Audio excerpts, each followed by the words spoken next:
everyone. It is super cold and super wet, and there's a lot going on here, of course, because we're here at the Hockenheimring for the final showdown. We're super excited because it's the grand finale, and we've been waiting so long for finally the DTM meeting Super GT, and one of the superheroes of the Super GT is Jenson Button. We're excited that you're here driving as well. You're starting from pretty much in the back, but considering the fact that yesterday you were pretty fast, if the pit stop would have been maybe a little bit shorter, so with a better pit stop today, do you think today maybe it's possible to steal some points away? Yeah, yesterday was a lot of fun. You know, starting near the front, it was in conditions that we could make the tires work, and the pit stop set us back, but it was fun fighting through from 15th to 9th, so I enjoyed that. Lots of wheel-to-wheel action. There's bits missing on the car today because we don't have any spares, but we'll do our best. But the biggest problem for us is this weather. We struggle to get tire temperature.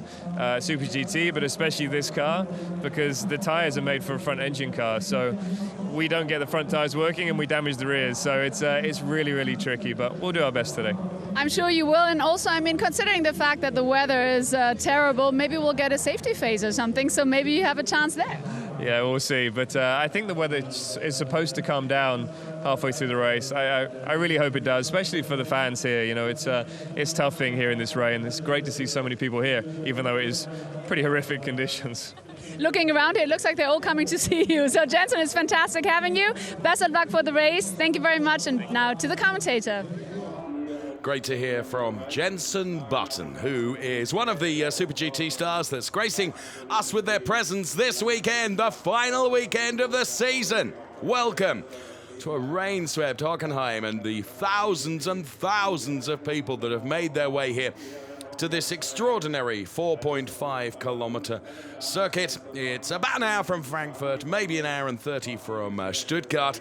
They're all very welcome, and so are you. Looking forward to the 55-minute plus one-lap race in conditions which are less than perfect, but we all know that drama can occur when weather conditions are challenging. Another one of the Super GT stars driving us who has experience of Hockenheim is Nick Cassidy.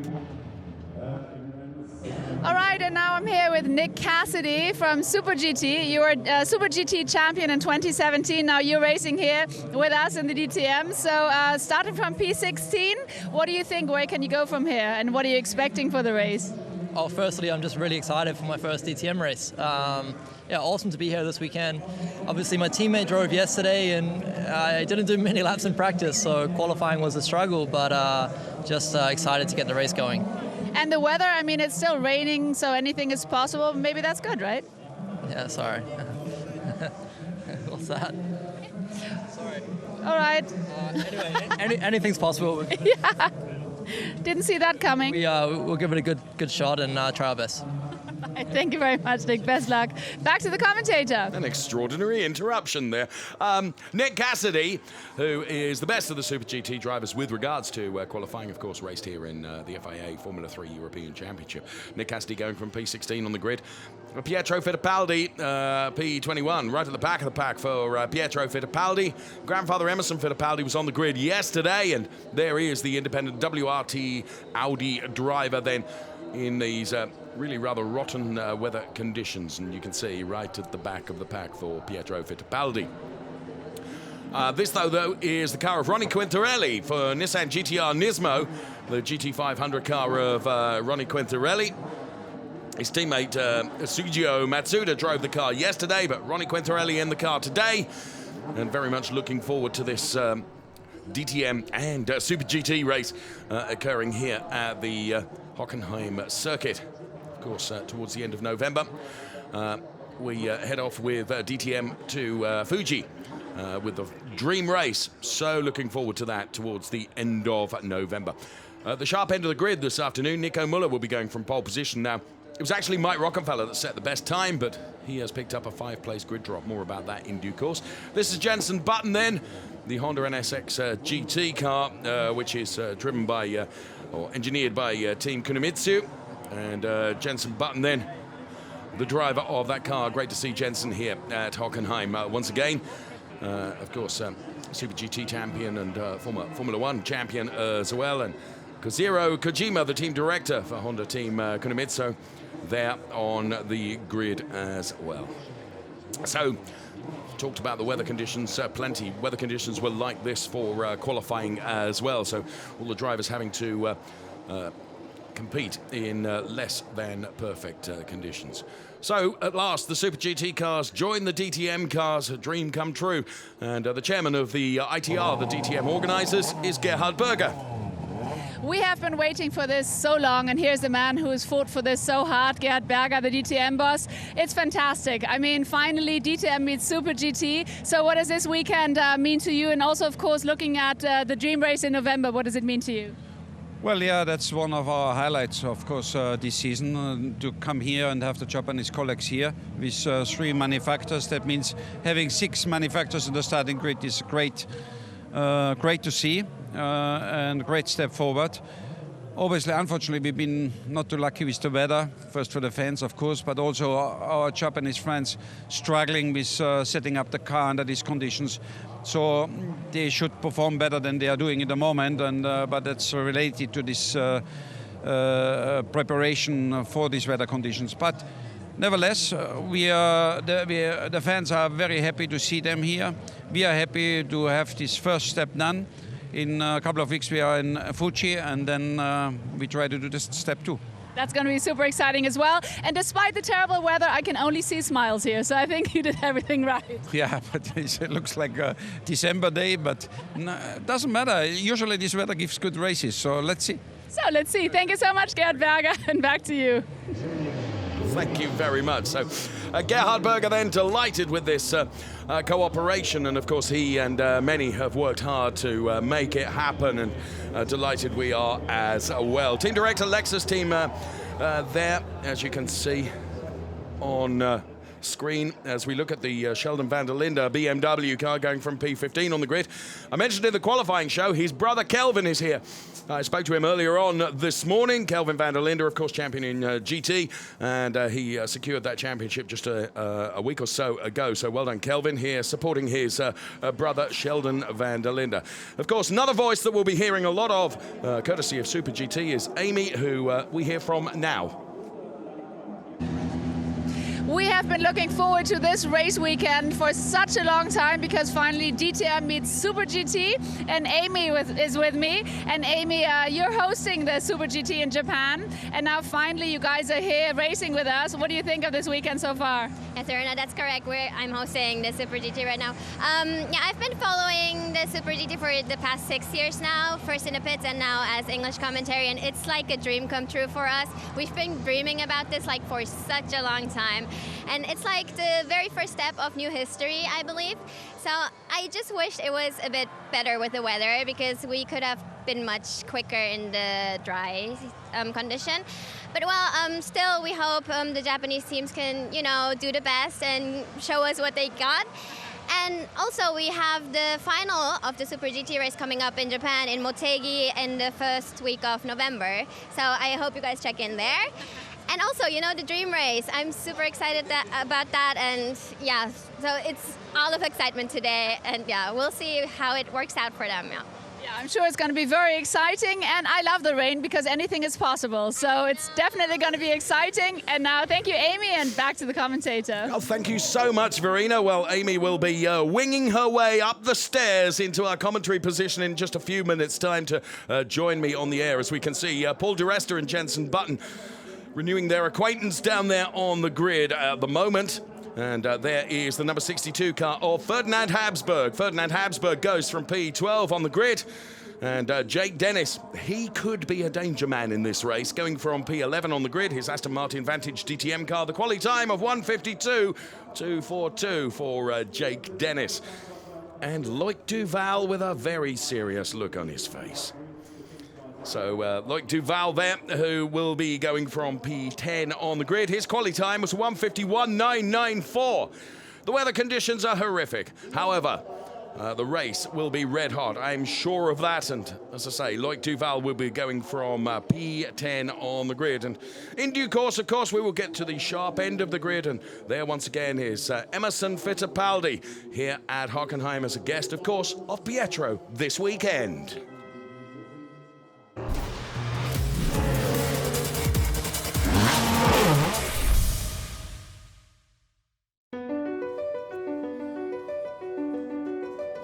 welcome to Hockenheim. We are perhaps 1 hour from Frankfurt and 1 hour 30 from Stuttgart. 21,700 people here at Hockenheim are resident. It's a quaint little town and it always welcomes the DTM with open arms. The track itself, some 4.5 kilometers, 16 turns, 6 of them left-handers, 10 of them are right-handers.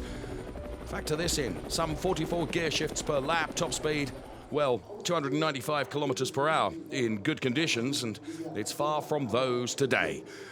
So there you can see, tens of thousands of fans have made their way into Hockenheim to enjoy the race action as DTM meets Super GT. Mike Rockefeller will be going from P6 on the grid. His time, a 1:50.800, was best for pole position. However, he had to take a grid drop, and that because of the totting up procedure under the warnings that he has received. And I have to say, like an Olympic athlete, Amy has sprinted up to the commentary booth. Good afternoon, welcome. Thank you, Dave. I'm really honored to be here. Thank you for calling me up here. Oh, it's a great pleasure. I had quite a run from the grids here. And you're not even out of breath. I'm really impressed. No, but seriously, this is like the very, as I said before, the very first step of a new history, I would say. It is happening. We've been dreaming about this for the past 6-7 years now. I have to say, and this was a question I wanted to ask you, we have had so much excitement about this, and the anticipation, the sense of anticipation had been enormous. And that's also been true in Japan, hasn't it? Yes, obviously. I mean, I think a lot of fans are watching in Japan right now, yes, even though it's late in the afternoon or in the evening already. Okay. So, wow, I think excitement is there. Yes. And I just wish the weather was a bit better, you know. We could have done so much better for the qualifying on slicks, but, well, now we're here, so let's see what the Japanese Super GT cars can show us. But I thought an extremely creditable performance yesterday. Jenson Yes. Button, P9 after all in the Honda, and it should be explained to everyone as we look at our pole sitter Nico Müller here that your Super GT drivers have had relatively little running here at Hockenheim. We only had like 30 minutes each. Yes. On Friday, and it was, first of all, it was wet, and then in the afternoon it was kind of drying up. So all of the different conditions. Yes. So we didn't really had real practice, I would say. Sure. And I spoke to Jenson just a while ago. I'll give you some more about that in just a moment. Nico Müller goes from pole position. Timo Glock is alongside him. Very much a danger man from P2. Then it's Jamie Green and Joel Eriksson ahead of Marco Wittmann and Mike Rockefeller, who, of course, did a time good enough for pole, but under the totting up procedure for warnings, he gets a 5-place grid drop. Then it's Philipp Eng and René Rast on the 4th row of the grid, ahead of Robin Freins and Loic Duval, who occupy the 5th row of the grid for this final race in our European part of the DTM season. Jake Dennis and Ferdinand Habsburg go from P11 and P12. Then it's Jonathan Aberdeen and Bruno Spengler, P13 and P14. Ahead of Sheldon van der Linde and the best of the Super GT drivers, Nick Cassidy, with a very good performance to put the car P16 on the grid. Ahead of Paul di Resta and Daniel Juncker-Deyer. Then it's Jenson Button and Ronnie Quintarelli from P19 and P20, and Pietro Fittipaldi bringing up the rear of the pack for the grid for the final race of 2019 here at Hockenheim. In my conversation with Jenson Button, Amy, he was explaining that, you know, the way the car's set up with regards to, because of course you don't have controlled tyre in Japan, and he said getting temperature into the wet weather tyres has been proven to be really, really difficult. Yeah, he just said it in my interview too. It's so tough, and it's so different from the Super GT in Japan. So, well, that's the biggest issue they're struggling with. But I think Jenson is the one who did kind of, you know, got to know the tires better because he has all the car for himself. He left his partner in Japan. Yes, he did. It was jolly rude of him. Yeah, well, he is going to drive in the Formula One at Suzuka at the free practice, yes, the Yamamoto, so that's why he couldn't make it. That's a fair point. Yeah. Fairly good reason for that, isn't it? Of course, Jenson will do his level best, as will everybody else, but actually a very, very good performance from Nick Cassidy, who of course has experience here at Hockenheim. True. I can remember talking about Nick in the FIA Formula 3 European Championship. He's a super guy and great fun. Yeah. And I know he's very pleased with his performance, and he could be one to watch. And let's just hope that, you know, with safety car phases, all sorts of drama, Amy, it could all be very different. Cars are away on their formation lap. Let's go racing then, and we will do that right after this formation lap. But bear in mind, the car's going to be just checking out the conditions here with 2 formation laps, and the new race distance is going to be 52 minutes plus 1 lap, all because of the weather. Really slightly concerned, Amy, that the windows here in our commentary booth are beginning to steam up, rather. Yes, I think that's me, because I ran all the way and I'm kind of sweating right now. And you can feel the excitement, you know. You and I, of course, excited. We're going to be working together in Fuji, and you welcomed me to the country with the open arms that I hope you've received in terms of our welcome to you here in Germany. Yeah. The weather conditions actually in Fuji, when we get to the dream race, are going to be quite similar to what we've got here, aren't they, in terms of temperature? In terms of temperature, yes, but in terms of the weather, the rain, I don't think it's raining that much in November. Excellent. So, yeah, it's more dry, and obviously the air is cleaner than the wet condition, I hope, and yeah. Well, to be better, I guess. We are very much looking forward to it as we run through the grid again on screen for you. Now you can see here what's also an impact for all these drivers, and this also applies to the Super GT drivers in equal measure to our DTM drivers as well. Perhaps more so, it will affect them more, and that is visibility, because of the spray coming off the back of the cars, Amy. I mean, that is a nightmare. You can see virtually nothing. You cannot see at all, right? You need to that, like, blind driving, obviously. Well, so in the Super GT, if it comes to this much rain and this much, you know, splashes from the cars in front, okay, this is okay right now, but if it's get a bit more, then we will definitely have the safety car in the Super GT in Japan. They're pretty, they put it in quicker than in the DTM, I guess. Okay. Yeah.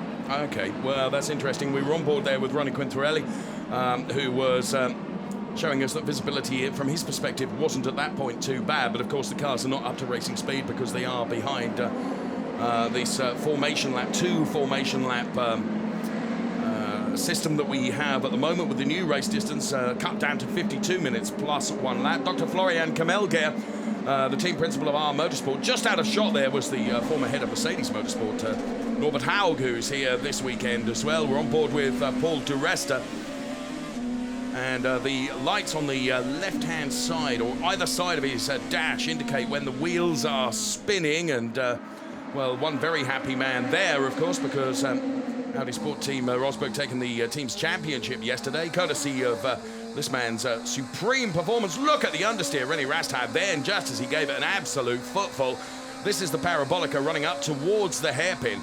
One of the real pinch points on this Hockenheim circuit, and Audi, of course, supremely victorious, having taken all 3 titles, the Drivers' Championship, Manufacturers' Championship, and Teams' Championship as well. And there is Jens Marquardt from BMW, the Director of Motorsport for BMW, Jens Marquardt. Paul de Resta,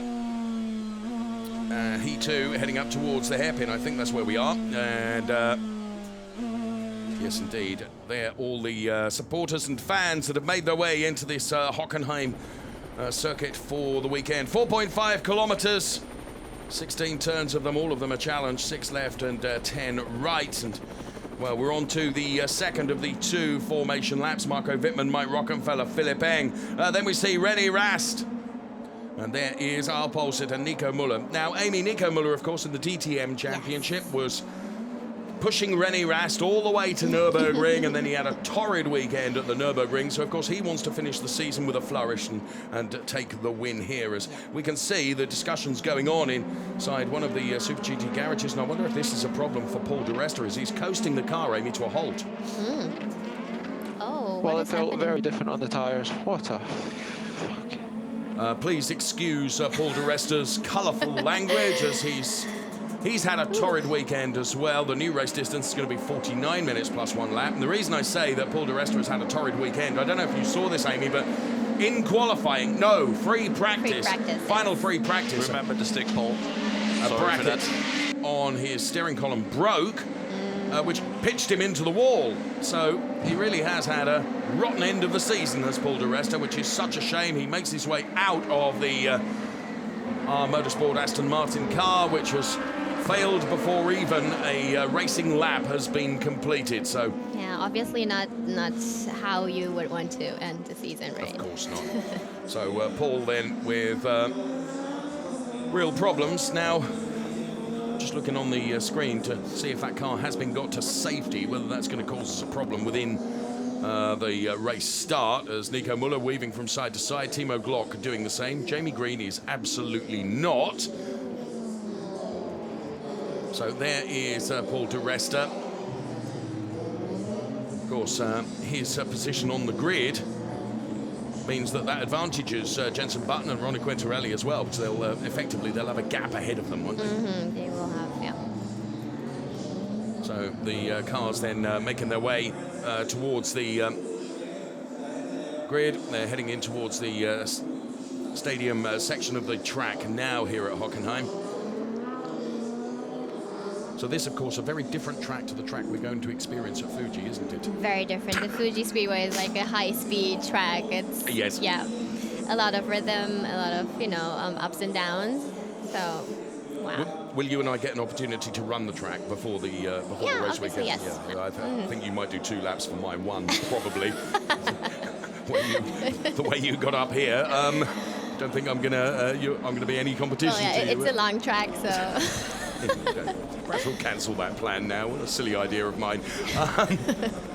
So there the cars into the Sachs turn then, which of course is banked, and Nico Müller makes his way around the Sachs turn now, heading towards the starting grid. And, 49 minutes plus a lap is the new race duration. Dieter Gas then, head of Audi Motorsport. There's Jens Marquardt, head of BMW Motorsport, and Dr. Florian Kamelger, whose day has gone from being okay to being very much worse now as we go into the Nissan Nismo garage, and there is Nico Müller and Timo Glock.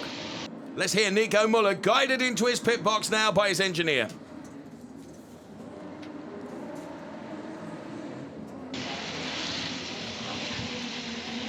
So it's 5, 4, 3, 2, 1. Go, go, go, go, go, go, go, go, go, go, go. Stop. Perfect.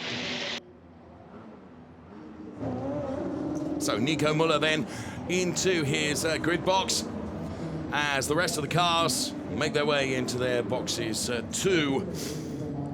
And we are about to go racing. So there you can see directly ahead of Nick Cassidy. He has, directly ahead of Jenson Button. He has a gap now because, of course, Paul di Resta is now missing. Right, here we go. The final race of 2019 in Europe for DTM. Let's go racing.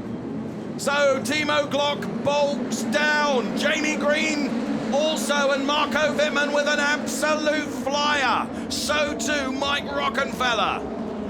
So as the cars make their way through turn number 1 for the first time of asking, Mike Rockenfeller and Timo Glock side by side. It's Marco Wittmann and Timo Glock side by side, but now here comes Mike Rockenfeller rejoining that almost 3 abreast battle as they go through turn number 2. So Nico Müller then trying to make haste his escape up the road. It's almost 4 abreast now as René Rast joins in the party. The DTM champion could be in P2 before we get to the hairpin. This is extraordinary driving from the DTM champion. Look at this. So Rocky around the outside, René on the inside. Timo Glock slides and clatters into Marco Wittmann. What a supreme effort from René Rast, who's now under pressure from Mike Rockenfeller. René will have the inside line, though, for this turn. What an extraordinary drive around the Parabolica for René Rast. He was just completely committed to that, and, well, the DTM champion has got second wind when it comes to this race, and he wants to go out on a high. We've got a yellow flag in turn number 8. That looks like that's one of your cars, Amy. Oh, that's Nick. Oh, that is Nick Cassidy. That's the 37, the LC500. Oh, what a shame. Oh. And there was me having bigged him up so much at the start here. I was just so hoping. That will mean that the safety car is called for. So Nick Cassidy, sadly, who was the best of the Super GT qualifiers, finds himself out of the race very, very early on. Safety car has been called for, and well, Nico Müller will find that safety car with the lights on. Now, I don't know whether that car is too damaged, because the debris you can see down there, it looks extensive, but actually it's only advertising boards. It's nothing too horrific, but Nick Cassidy is walking away from the car. He'll be bitterly disappointed, Amy. Yeah, truly. And this is how it happened. Yeah, that was a touch. Well, that looks like it's the car of Jonathan Aberdeen that he touched, or Jonathan Aberdeen touched him. And unfortunately, with grip conditions so difficult. Yeah, they said it's like skating, right? Yeah, and actually he went backwards into the concrete wall first of all before hitting those marker boards. So let's see it from Nick Cassidy's on-board point of view. There was the touch, and that was enough just to unsettle the car, wasn't it? And well, perhaps it was. We know Nick Cassidy is a good driver who knows Hockenheim very well, and perhaps he just felt there was an opportunity for him there. Perhaps he shouldn't have been there. Who knows? But inevitably, without the touch, that means he wouldn't be in the position that he's in now. And there was a touch between himself and Jonathan Aberdeen. So that's a great shame, Amy. It is. Well, I'm glad he's okay. He was walking away off the car, so yeah. And we've got a red flag now. So the race has effectively been stopped. Now we're also looking, because Danny Juncadella is out. We just noticed that Danny Juncadella had gone down the timing screen, and that looks like a fire That for looks Danny like a big fire. He is obviously out of the car, right? Yeah, good, very good, yes. I would think so. And Dr. Florian Kamelger, the team principal of our motorsport, then looks on, and this is bad news. And, you know, unfortunately, and this proves the point, Amy, and actually reinforces what you've been telling us about Super GT in terms of getting together. Aston Martin, of course, new into DTM this year and had merely 90 days to prepare their cars between the signing of the contracts. And you know what? When you do something as quickly and try and be competitive straight away, you know, it does have an impact and an effect on the reliability. And I think it's fair to say that our motorsport and Aston Martin have suffered a degree this year with reliability. And already, look, before even even a couple of laps of the race have been done, unfortunately, two of the R Motorsport Aston Martin cars are out, and there is the Spanish driver Danny Juncadella, who all he can do is really look at his car and think, what if? But there we are, and you know, professional racing drivers, Amy, what they have to do is pick themselves up from situations like that. Yes, but it's just a shame when it's the last race of the season for many of them. And Dr. Florian Kamelger, who of course has got to you know, shoulder and take responsibility and remotivate everyone. And there is another one of his disappointed drivers, Paul di Resta. We still don't actually know what was wrong with the Paul di Resta car. We heard him say it felt very funny. Well, obviously for you guys, it's the last to final race. For us, we still have to final in Motegi. Of course you do. Yes, of course you do. And there, the front end of the Aston Martin is being removed now by the marshalling team there before removing the car to a position of safety, which means that the red flag has been brought out. The clock has now been stopped at 45:40. We're being told that the restart will be at 13:54. So let's talk a little bit about the Super GT Championship before you head off to Motegi then, as we look at the replay of various things going on here, and that was Danny Juncadella bringing the car to a halt. That's eagerly anticipated, your final this year in Motegi.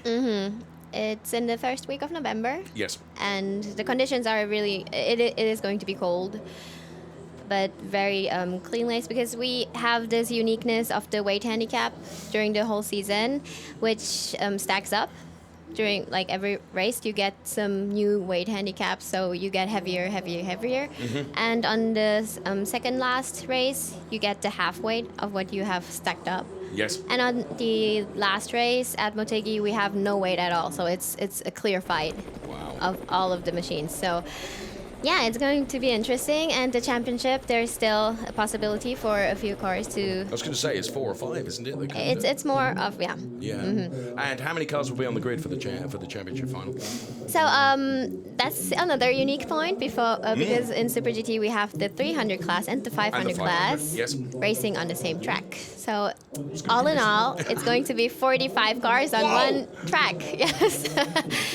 It is quite exciting because obviously the 500s are quicker than the 300s, so they need to weave through the 300s once they overlap them. So it's like in WEC, you know. Yeah, so they've got to get through the traffic, haven't they? I completely understand that.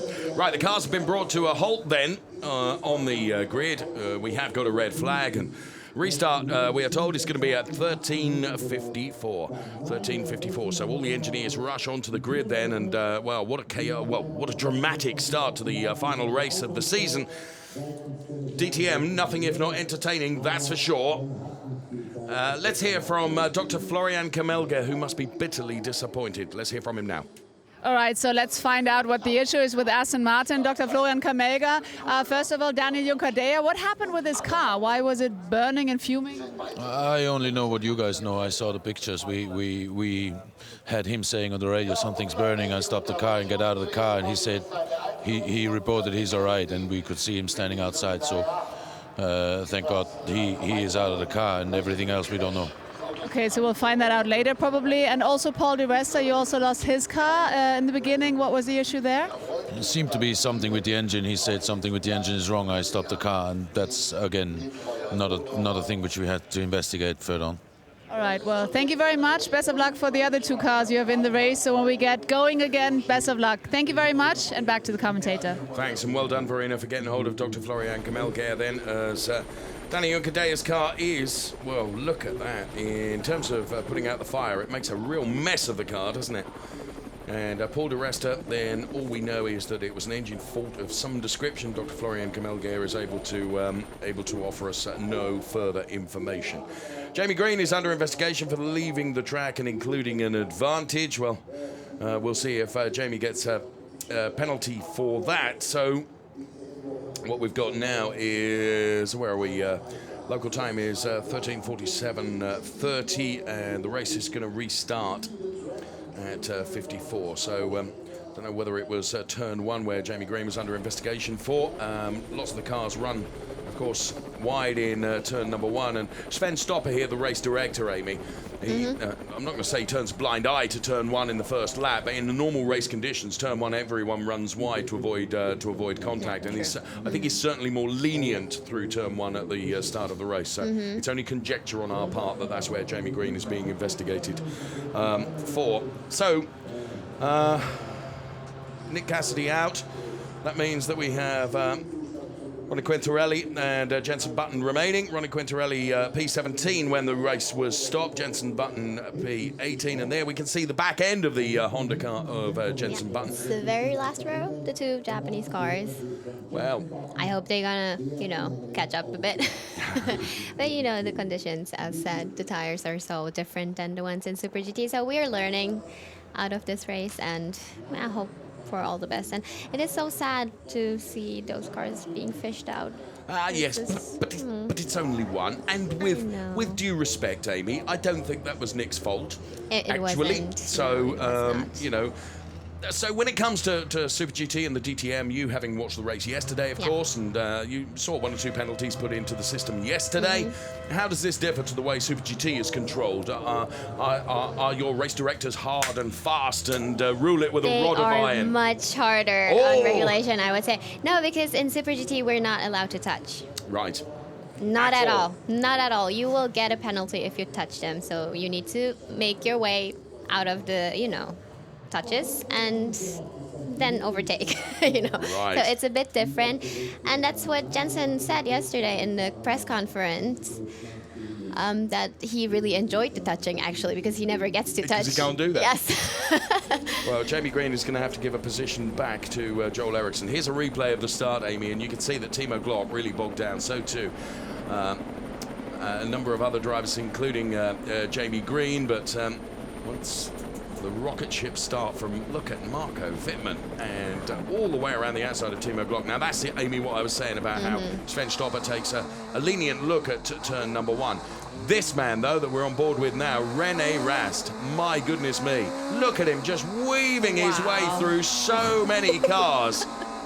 And then, look, to the inside here, he's got the perfect line and just lets all the other cars run wide, and he's in a position where he's able to build momentum and build momentum and build momentum. And then when they enter the parabolica, he puts it between almost Mike Rockefeller and Jamie Green. Then he's got Marco Wittmann ahead of him. Jamie Green still on his left-hand side. But now on the parabolica, boy, doesn't René get going. Everyone seems to open up in front of him, and he says, thanks very much. There's a big hole there, and it's an Audi size. I'm going through. Mike Rockefeller on the outside as René now was able to scrub the speed and make the hairpin turn. Very, very well indeed. And you could see the car just stepped out at the back end. And that was, I have to say, sublime driving from the DTM champion. Amazing, like seriously. I don't think we get that in Japan. Because with this visibility... and that was the situation with Nick Cassidy and Jonathan Aberdeen, which Spatnik, first of all, looked into the concrete wall and then into the marker boards, and that unfortunately did for his race. So as we're looking at all the incidents, you can see it there from a different angle, and good avoidance there by Jenson Button, who just kept well out of the way of, at that point, still spinning Nick Cassidy. There was the touch. Nick was straight on with the opposite lock, but the cars are so vulnerable in these conditions, whether this is a Super GT car or a DTM car. Once you've lost the grip, that's it. You're merely a passenger, aren't you? It's a shame for him. Of course it is, but Nick is perfectly okay. And this might also be, as we look now at the Danny Juncadella car, that really was billowing smoke, wasn't it? So Danny was thankfully out of the car and all perfectly okay, as the safety crews were straight onto that car and getting that into a position of safety. And this actually was an earlier incident. This was earlier than the Danny Juncadella failure. It was Paul di Resta who sort of gliding to a halt, really, in a very serene fashion right at the start of the race, and he just parks the car up and utters some colourful language on the team radio. You never get to hear that in Japan. No. And then, of course, the red flag, which brought the race to a close. So there we have it. We are a couple of minutes away from the restart of the race.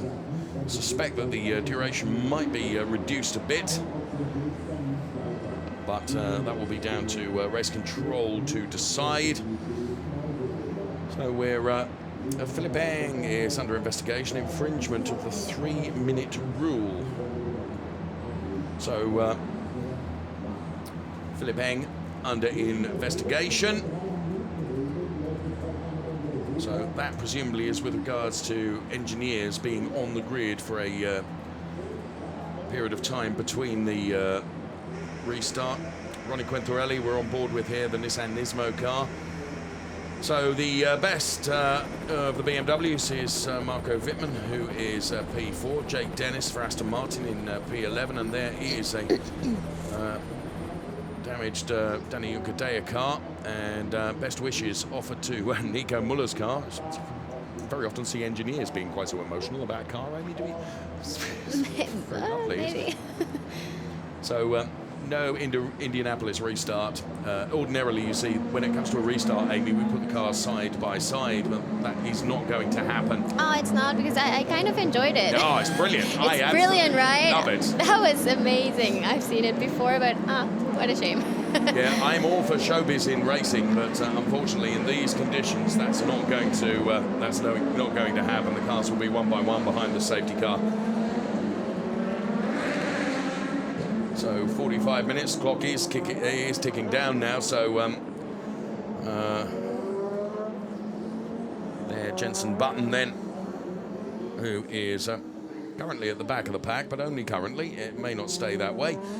And I hope so. No, absolutely.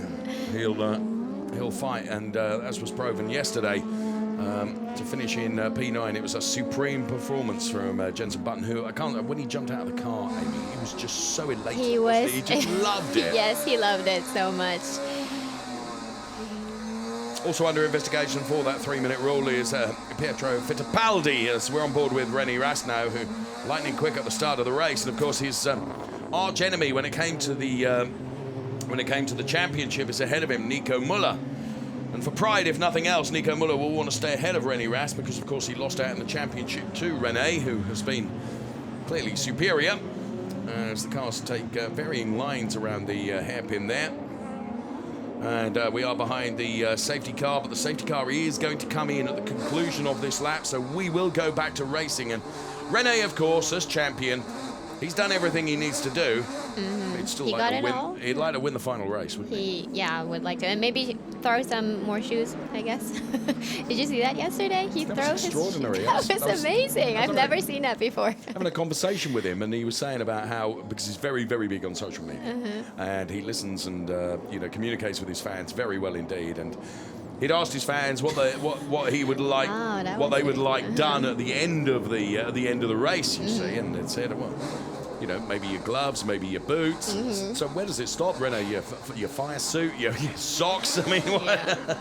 And I mean, he did even tell the the staff for his weight to after the race. They weigh the weight. Yes. So he didn't have shoes, so they needed to minus the shoes, right? Yes, you're right.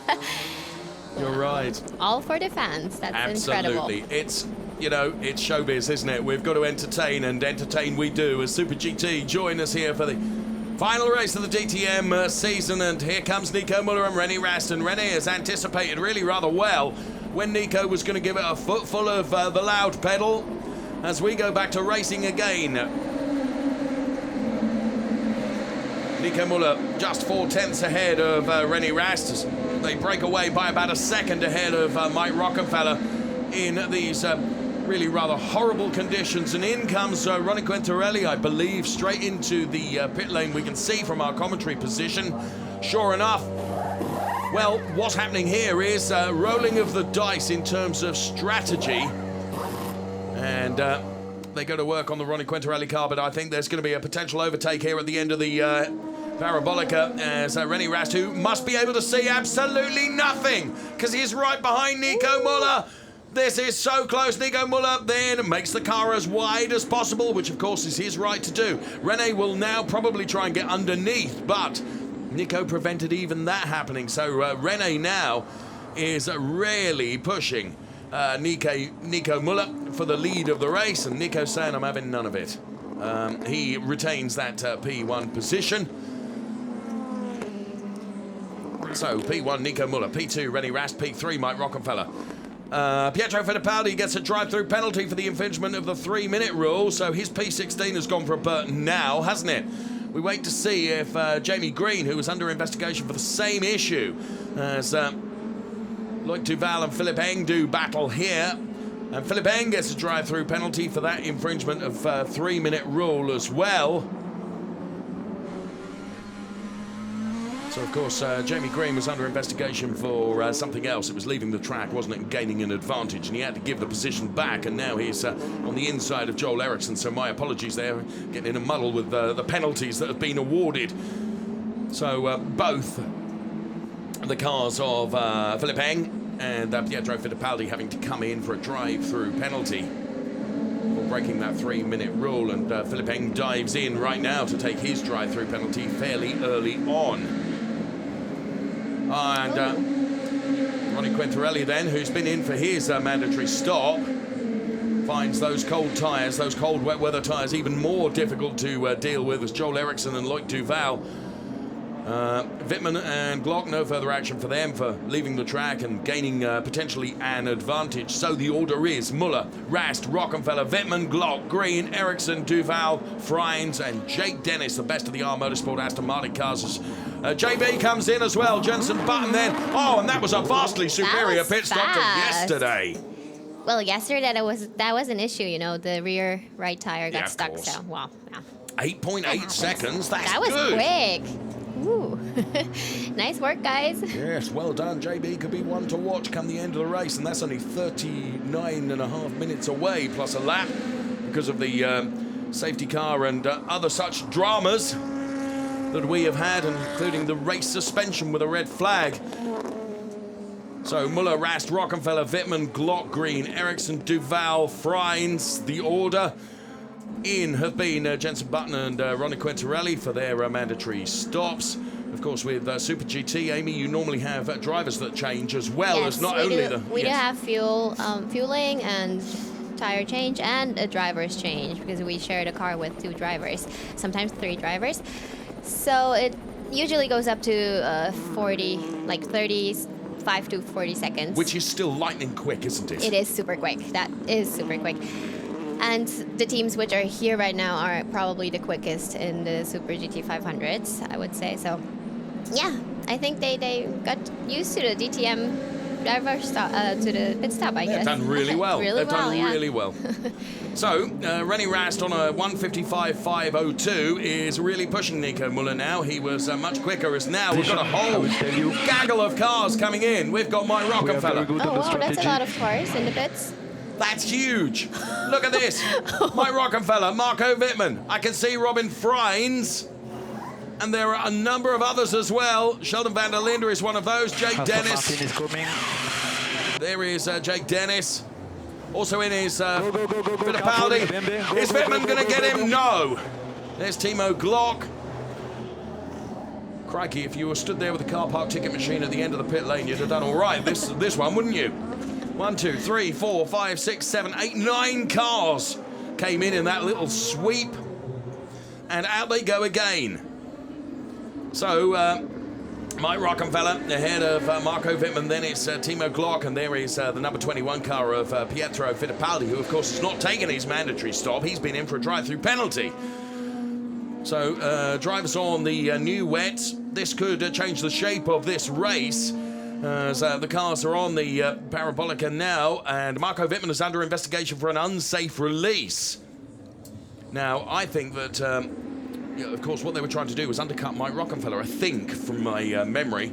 So, basically, they released Marco Wittmann in the hope of getting past Mike Rockenfeller in the pit lane. Didn't work, but whether he is under investigation now for a potential unsafe release.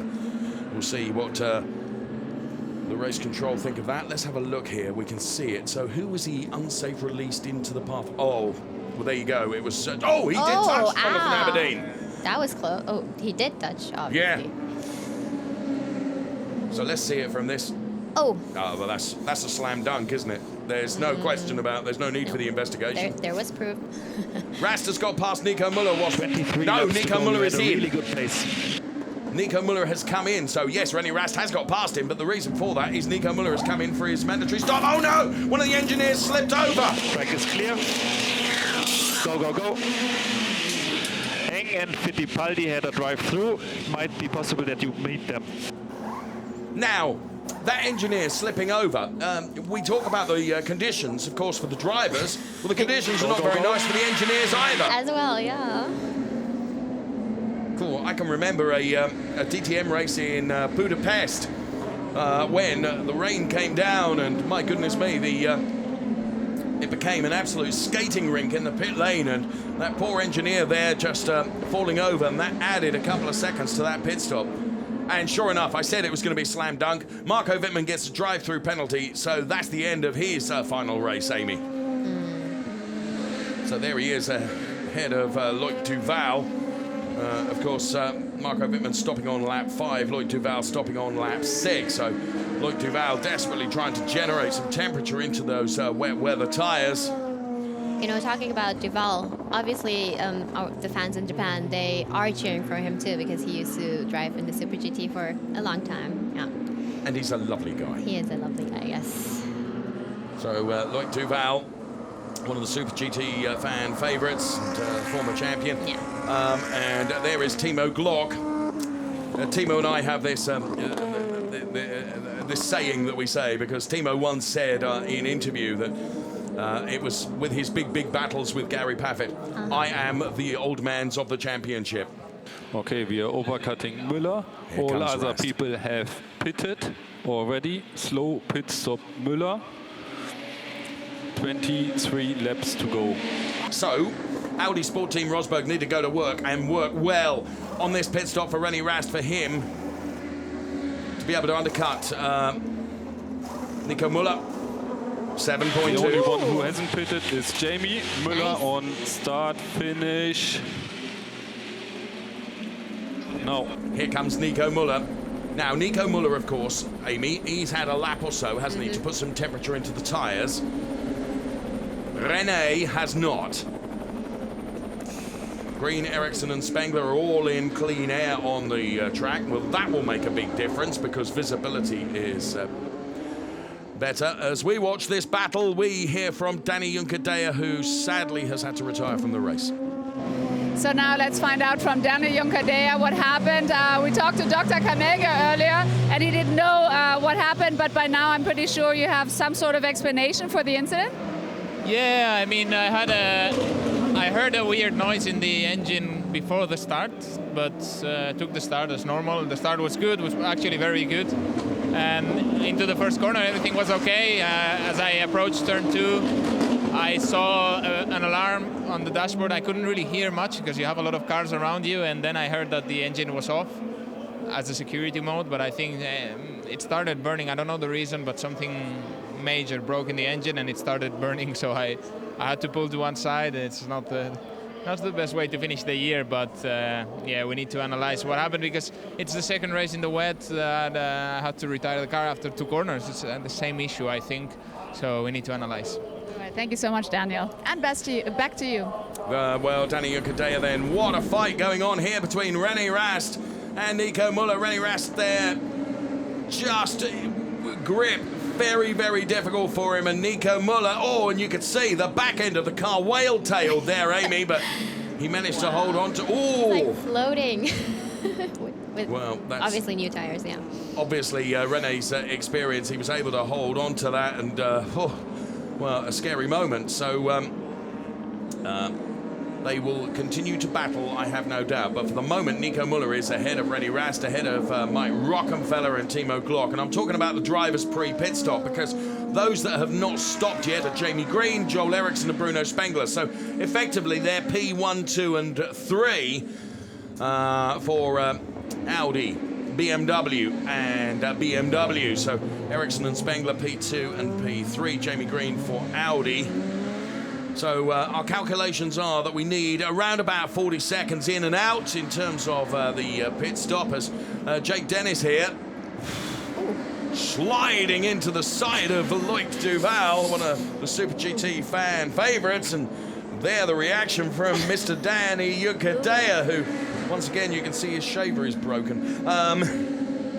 So there is Jake Dennis ahead of Loic Duval and Mike Rockenfeller now putting himself ahead of René Rast. So here comes Mike Rockenfeller on something of a charge now. So Mike Rockenfeller ahead of René Rast. Now pre-pit stop, or discounting the 3 that have yet to stop for their mandatory stop, it's Müller from Rockenfeller from Rast now, P1, 2 and 3. It's actually P4, 5 and 6 in the race, but that is, of course, because we've still got mandatory stops to come for the likes of Jamie Green, Joel Eriksson and Bruno Spengler. Well, speaking of Mike Rockenfeller, he is coming to the Dream Race. Indeed. Happening in November. I am super excited to have him race on the Fuji Speedway track because he said it's his first time there. And Mike. His first time. Mike will thoroughly embrace it and enjoy it, and as we all will. And from a spectator standpoint, yes, we are so looking forward. As we can see, this is how Mike Rockenfeller got ahead of René Rast. From a spectator standpoint, you know, how have the Japanese fans locally been in terms of anticipating this event with the DTM cars coming to join Super GT for this Dream Race? I must say, tickets are selling so well right now. Brilliant. Yes, and we are, I think, expecting many people at the track, and it is you know, it's a season where not many races happen. It's after the final of the Super GT, so I guess we'll have so many fans at the track. And as you know, the Japanese fans, they are really, really, yes, they are, I would say. I mean, they wear everything of the teams. Yes. They get those mini cars and let the drivers, you know, sign it, or they have all the pictures to sign, and they're so motivated into, you know, and dedicated to the motorsport scene in Japan. So it's going to be different than the one in Germany, but still massive, I would say.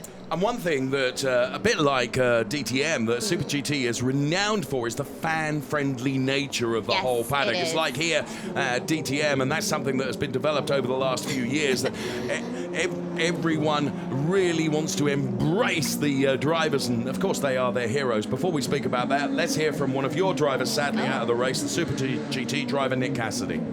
So I have another driver here who sadly had to retire, Nick Cassidy.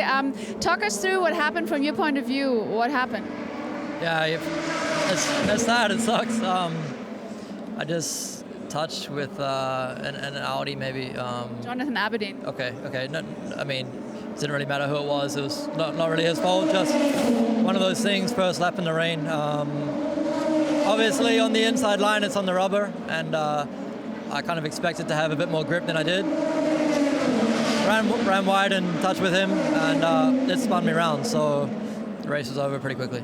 Very unfortunate. Thank you very much, Nick. And back to the commentator. That was very humble of Nick, saying, do you know what, it wasn't his fault at all, it was down to me, I didn't have the grip that I thought I would have. So very humble of Nick Cassidy. So back to what I was saying then about the fan-friendly nature of Super GT that we can expect at Fuji. The drivers are the heroes, aren't they? And the fans really embrace them. They are the heroes. They're like superheroes for them. Seriously.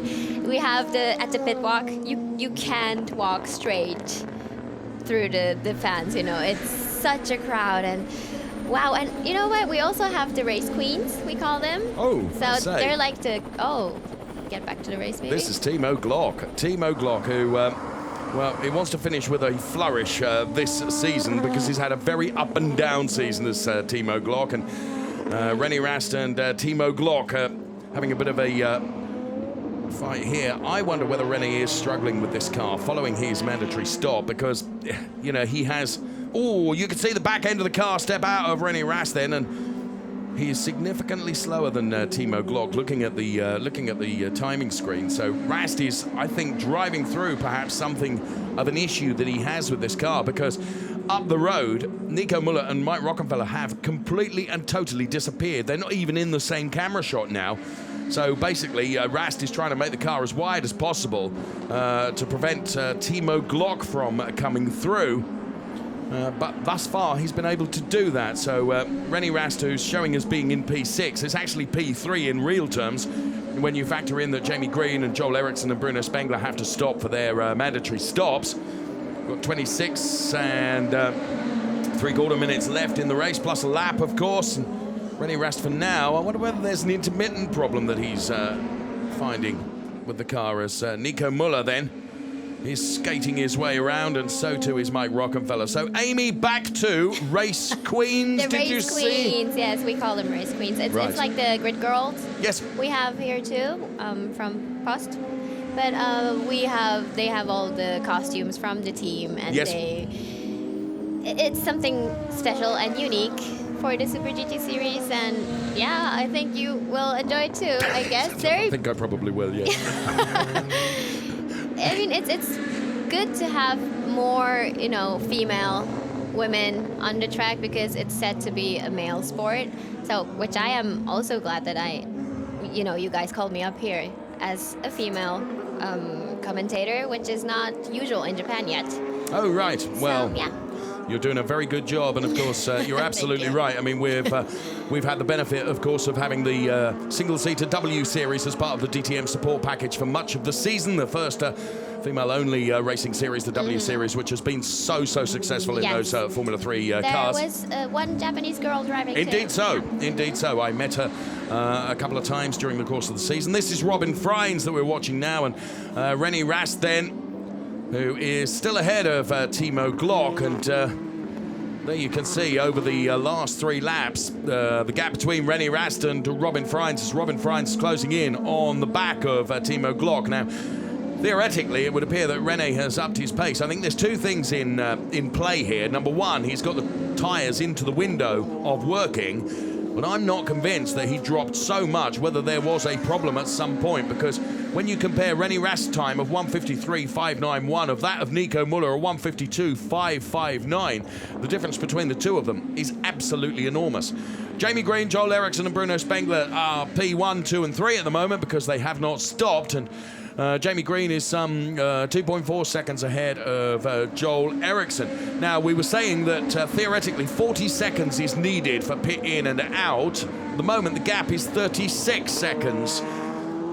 So there's still some work to do for Jamie and for Joel Eriksson and for Bruno Spengler to try and get onto that gap, as I think I can see from the corner of my eye, Ronnie Quintarelli has come into the pit lane once again. So sure enough, a strategic move here from the... Yeah, I think he's learning. Of course. I mean, he has not driven the car on wet tires at all before the qualifying. Did you know that? Good grief, really? Yes, that was his first run during qualifying. Because it was Matsuda, his teammate, doing the wet tires on pre-practice. Yes. So that is quite a big deal, I guess. It's like a shakedown, you know, for him. Absolutely. And of course, this is also very, very important, isn't it, ahead of the Fuji race, to get the measure of this, as in now comes Bruno Spengler. So from the P3 position, in comes Bruno Spengler. We've got 23 minutes plus a lap remaining in the race, and Spengler comes in. We are racing for the top 10. We will stop you into a gap between Dennis and Duval around place 9. You will have about 5 seconds gap to Duval behind to warm up tires. Go, go, go. So Bruno Spengler is released from the pit lane. This looks all right. This has 500 lower coals than the previous one. We expect it to get a little bit drier. Watch the white line, watch the white line. Well, engineer interestingly saying there we're expecting it to get a bit drier. Interesting. Different radar to the one I've got, friend. However, you know, it's certainly not going to make any difference, because the ambient temperature is such that the, you know, with 22.5 minutes plus a lap, you know, the track is not going to change dramatically, I would have suggested. And there you can see the visibility is still absolutely at a premium. Now, Jamie Green and Joel Eriksson both stay out at the moment. Here comes Bruno Spengler then, and as they said, they would slot him between Jake Dennis and Loic Duval, and that's exactly where they have put him. And Jake Dennis then and Bruno Spengler. Jake Dennis in the number 76 R Motorsport Aston Martin car, running in that P9 position. And Loic Duval just entering the hairpin now as Jake Dennis makes his way down towards turn number 7, which is taken absolutely flat in these DTM cars, before heavy braking for the left-hander, which is turn number 8 into the arena section of the Hockenheim circuit here. So there is Bruno Spengler desperately fighting to get temperature into those tyres to hold on to that position. And out comes now Jonathan Aberdeen. Okay, everything looks fine. So if you still have the issue, pit and we stop. So we're there's Ronnie Quintarelli then back out again. All of this very, very good learning curve, isn't it? And it is. as you said, I not realised that Sugio is the one that, of course, had the benefit of the wet running. So Ronnie then is a real baptism of fire for him, isn't it? Well, but for us, it's good to take the data back, get ready for the Dream Race in November. Because obviously in Super GT, usually we have the tire war, we call it. So it's 4 different manufacturers. But here it's just one make race. So yeah, we are learning and picking up a lot. And I hope we do all the best with the Hankook tires and Fuji then. It was something that Jensen was saying, that, you know what, you think you just bolt another set of tyres on the car, but it's not that. There's something wrong. The whole geometry of the car is set up around the tyres that your teams have chosen to use. It is. it's really the last few years of Super GT, the core is really the tire, we say, because without the tires, the car doesn't run, right? Sure. Well, Jensen is running in P15 at the moment, and just holding on to the car there through turn number 1 as we're on board with him right now. Race being led effectively by Jamie Green, but not really, because of course Jamie Green has still got to come in for this stop, and so too has Joel Eriksson. So the real leader of the race is Nico Müller ahead of Mike Rockenfeller and René Rast, who's running in P3 ahead of Glock. Then it's Freins, Dennis Spengler, and Duval. So this is Marco Wittmann, who of course has had to come in for a drive-through penalty, and has been in and served that penalty, and is back out and running in that P12 position. And there you can see illustration of the damage when he was unsafely released, and here we can see it once again. And just as the car is released, so too Jonathan Aberdeen turns in. Gadunk. I always feel, Amy, a little bit sorry for the drivers, because it's not the driver's responsibility when they're released. No, it's not. Well, but it's part of teamwork, I guess. Yes. So, yeah, it's a package. Win and lose as a team. It can happen. Win and lose as a team. Jamie Green, then, is the current lap times are in the 53s. 153.150 for Jamie Green. Nico Müller is in the 153.0s. And Joel Eriksson 154.013, who's P2, and Jamie Green has got something like a 4-second margin over Joel Eriksson currently. And we're into the final 20 minutes of the DTM race, the final race of the season, before, of course, we head off at the end of November to Fuji for the Dream Race. Yes. Super GT and DTM cars in Fuji. So looking forward to that. Whoa, as Jamie holds onto the car, the back end stepped out, and he... Of course, Jamie, hugely experienced racer, holds onto it beautifully, and it is Jamie Green that is, well, he's undeterred, and he's certainly not coming in for his mandatory stop at the moment. Here is Nico Müller, then, who is in P3, but actually is leading the race, because Green and Eriksson have got to come in. So Nico Müller, who's lapping in the 153.0s, the 153.017 last time around for Nico Müller. This time around, it's a 153.283. So he has dropped a couple of tenths. So Jamie Green on the Parabolica now, ahead of Joel Eriksson and Nico Müller and Mike Rockenfeller and René Rast and Timo Glock for BMW. The best of the Aston Martin R Motorsport cars is Jake Dennis, who is running in P8, but that becomes P6 when Green and Eriksson come in. So at last, some joy for Aston Martin, perhaps, having lost 2 cars right at the early stages of this race. And of course, sadly, we've lost the Super GT driver, Nick Cassidy, who was very humble in saying that it was down to him. So Jonathan Aberdeen, we thought we heard on the team radio that maybe he'd got a fault with that WRT Audi, and well, perhaps that fault is continuing. So Jonathan Aberdeen really struggling this afternoon, which is a great shame. He's been something of a qualifying star during the course of this season. And Jamie Green then continues on his way. It's DTM. We're live from Hockenheim. It's Dave and Amy from Super GT here to bring you the drama and the action through what has been a fairly dramatic race, that's for sure.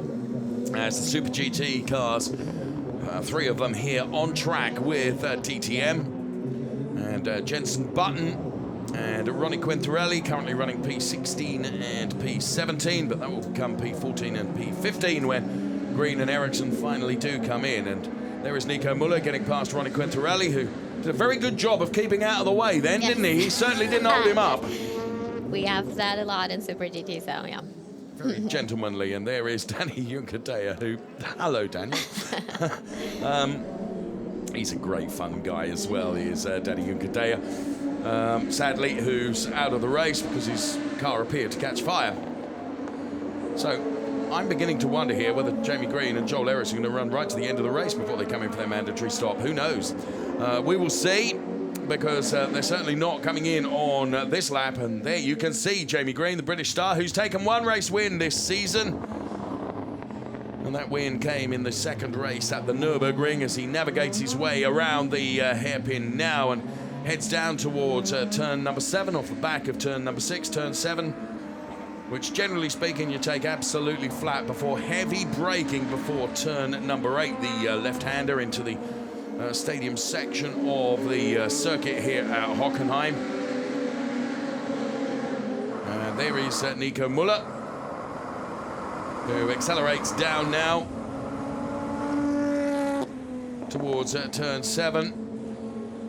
Runs just a little bit wide and still so much spray coming off their cars. And Paul de Resta, another one of those drivers that's out of the race and, well, sits there and can only contemplate, Amy, what might have been. Yeah, a shame. It is a shame. So, is it this time for Jamie Green? Absolutely not. And there is Nico Müller. So the gap from Green to Müller is, 18 seconds? So Jamie Green, 22 between Jamie Green and Nico Müller. There is Nico Müller. And then Kazuhiro Kojima. Did I pronounce that correctly? Yes. Wow. Kojima-san. Just make a tick here as a house point for Dave. On board with Jenson Button then for the Honda NSX GT. You know what, this is amazing because in the Super GT series we don't have the onboard cameras yet. So I think it's not only the teams and the machines learning, it's also, you know, the association learning that maybe we should introduce the live onboard system because this is amazing. I've never seen Jensen's onboard live for the Super GT series.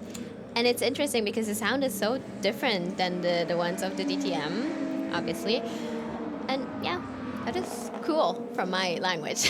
Where it's great to watch those is you have the brake bias wheel in the middle of the car, and you can actually see during the course of a dry race, you know, the drivers adjusting the brake bias as they're doing it, and you can see what a difference it makes. So truly, you're yes, absolutely right. That onboard, that live onboard is such a brilliant feature to be able to bring to our program. So there is car number 53, Jamie Green, who's 3 seconds ahead of Joel Eriksson. Jamie Green 21 ahead of Nico Müller, as you can see.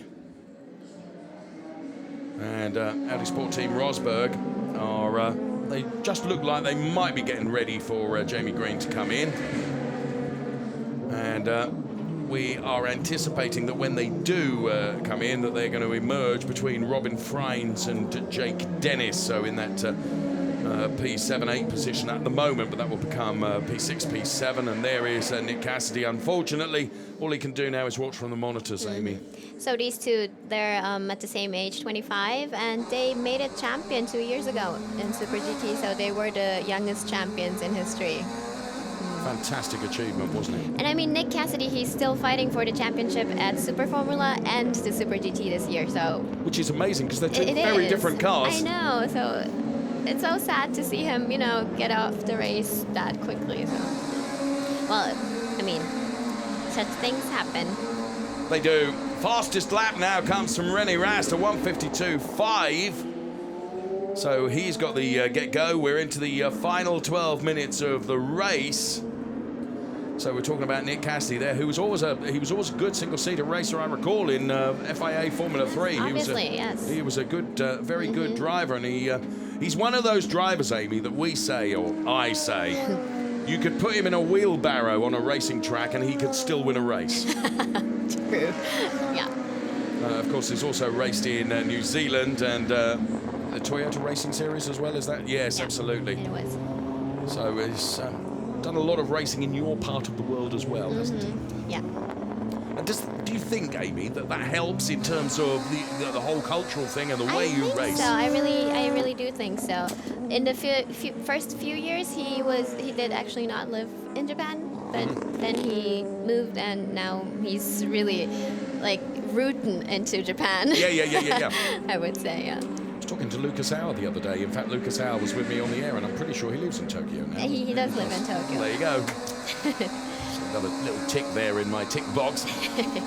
So, yeah, he was there yesterday, right? Yes, He's here in the track. Yeah, Luki Hour, great guy he is, great guy. So, Mike Rockenfeller we're watching right now, running in P4, but of course that is P2 when Jamie Green and Joel Eriksson do come in for their mandatory stop. We've got 10 minutes plus a lap left in the race. And a race that, well, the start was really rather more dramatic than the rest of the race has been in terms of stoppages and a safety car out and cars on fire and damage and all sorts in these really, really difficult race conditions that the drivers are having to contend with on this, the final race weekend in Europe for DTM. But of course, it's not all over for DTM, as we will be heading out to Fuji in November for that dream race between DTM and Super GT, and this providing a really nice precursor for that, with 3 of the Super GT cars racing here this weekend as well. Sadly, only 2 of them are out on the track at the moment. They are in the hands of Jenson Button and also Ronnie Quintarelli, as we're watching René Rast now, who's really upped his pace somewhat. And look at this. Audi Sport Team Rosberg, I would suggest to you, are preparing to bring Jamie Green in. So there you can see the excess water being wiped away from the pit box area, and of course they will have made note of the fact that earlier on they saw one of those mechanics slipping over, which cost a couple of seconds, so they're trying to prevent that. They have shoe warmers perhaps. So Jamie Green then,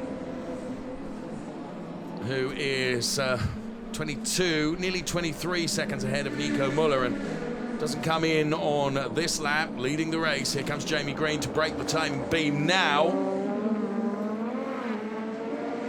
And his last lap, a 1:53.2. Now, Joel Eriksson with a 1:52.7 has taken a little bit out of the Jamie Green gap, some 3/10.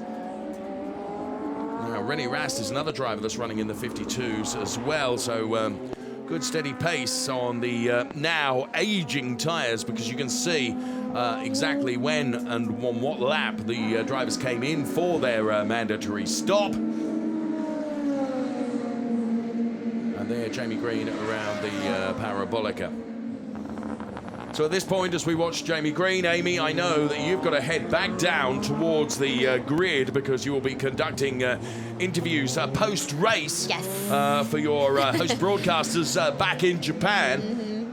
Thank you so much. Thank you so much for being up here. No, thank you for having me here. It was great honor, really. No, not at all, not at all. And I so look forward to working with you in Fuji when we're there in November. Yes. As well, yes. Thanks so much, Amy. You wend your way down there and have a safe trip back down. And if you can get down onto the track as quick as you made it up here on your way down, you'll be doing very, very well indeed. Well done, Amy. Thank you. Thank you very much. We look forward to speaking to you on the air once again in Fuji. Yes, let's see you guys at Fuji Speedway. Looking forward. Thanks so much, Amy, who joined us in comms. Really grateful to her as we watch Timo Glock now. Timo Glock, 1:52s. René Rast just did quickest first sector of anyone. So René Rast has really upped his pace as well. So really good driving coming from René Rast now. He's beginning to chase down Mike Rockenfeller. So this will be a fight that will be on for P2 in the race, because Nico Müller is up the road by a huge margin. And with only 6.5 minutes left, well, it's reaching the crunch point in the final race of DTM here in Europe for 2019.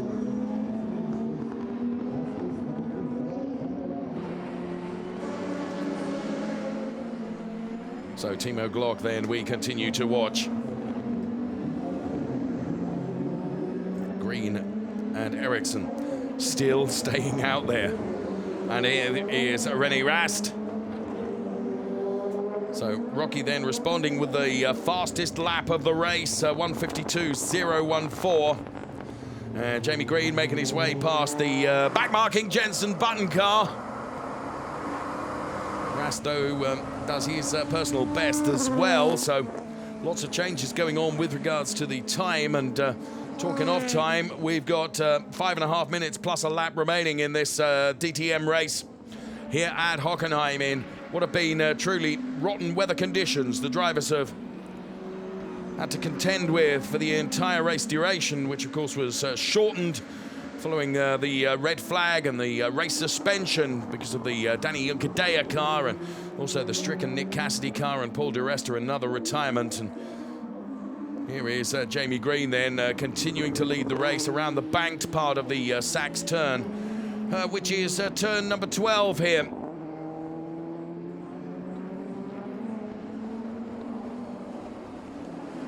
And then with one more turn to do before he heads towards the timing line, as once again Green does not come in. So we are thinking if everything goes well for the Green pit stop, when it does happen, he'll be very close to Robin Freins when he stops. So let's see. 4.5 minutes. It's got to be the next lap or the one after, I would think, and it could be a P6 or P7 finish potentially for Jamie Green. Jamie Green and Joel Eriksson, the two cars that have not yet stopped. Everyone else has. So Jamie Green from Joel Eriksson, Audi, BMW, but in real terms, it is Nico Müller from Mike Rockenfeller, then it's René Rast and Timo Glock and Robin Freins and Jake Dennis and Bruno Spengler and Loic Duval and Ferdinand Habsburg. A very good showing for Ferdinand Habsburg. Around the hairpin goes Jamie Green, the British star.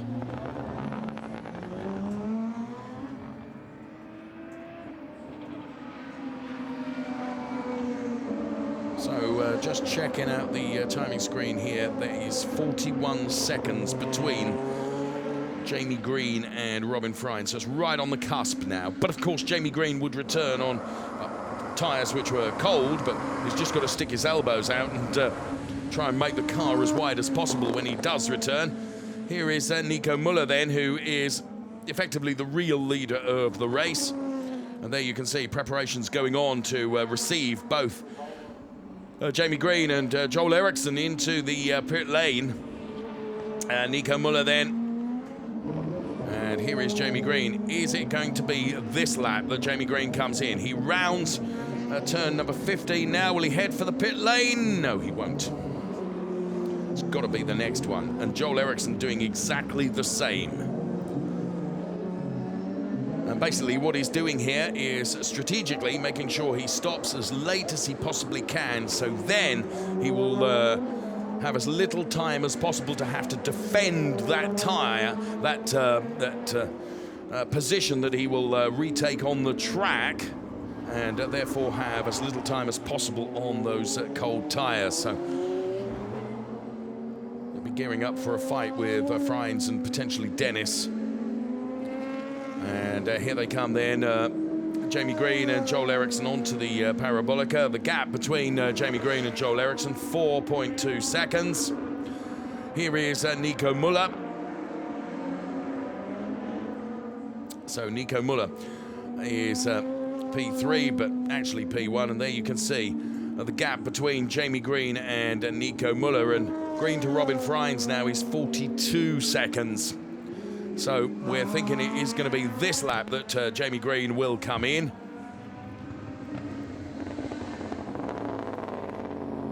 So Nico Müller makes his way through and around the Parabolica.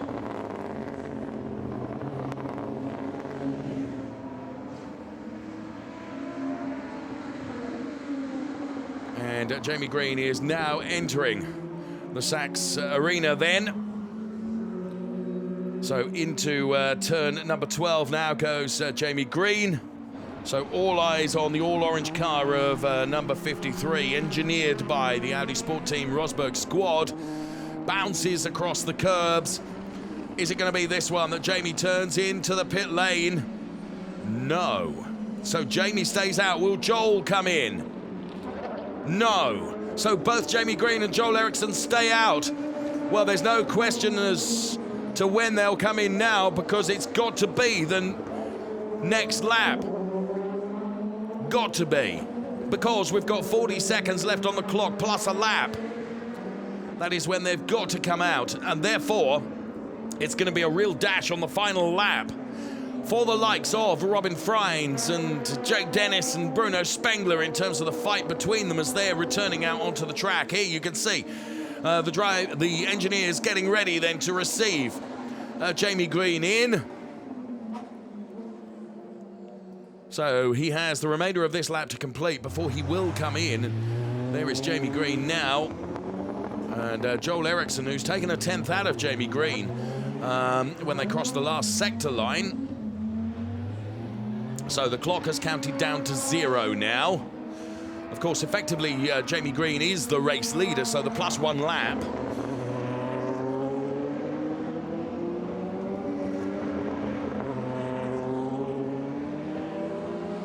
So Jamie Green then 4.1 seconds ahead of Joel Eriksson. There is Pietro Fittipaldi.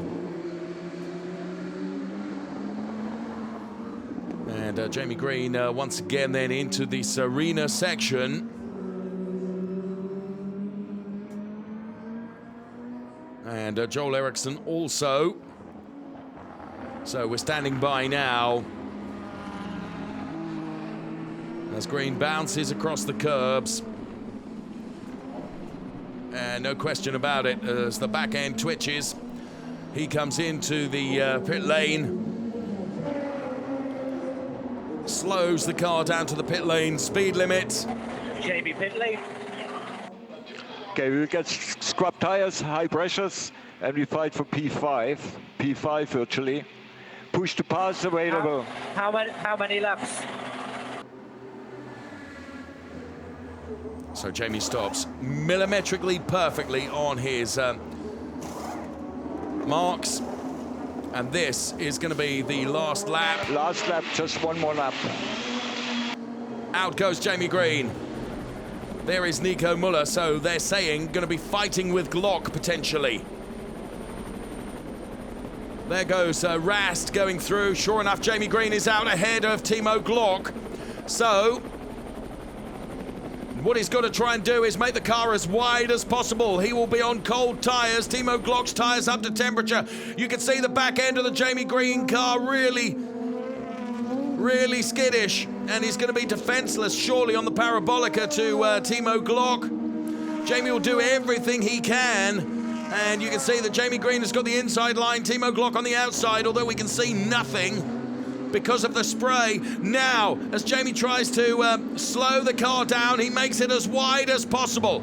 Timo will now try and come underneath the Jamie Green car, and he should have better traction out of the turn.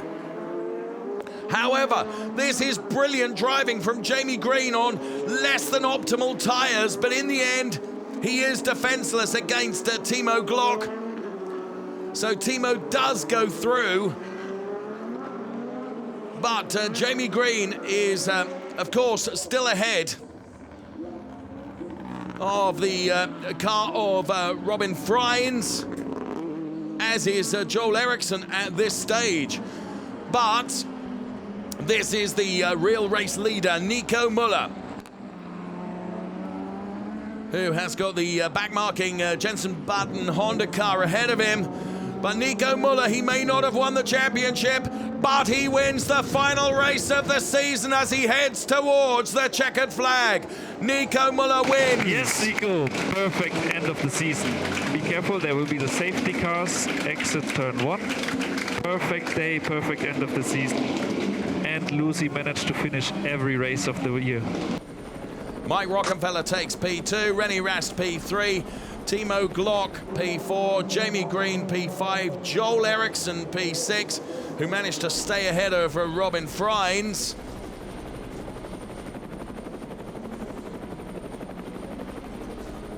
Wow, so much drama in that race. Thomas Biermeier from Abt Sportsline, very happy then. And Nico Müller, race winner from Mike Rockenfeller. And Rennie Rast finishes his championship season in P3. One of Timo Glock's best finishers of the year as well to take P4. We should also mention Jake Dennis for taking P8. So all the cars then lined up behind the safety car. What a momentous weekend this has been.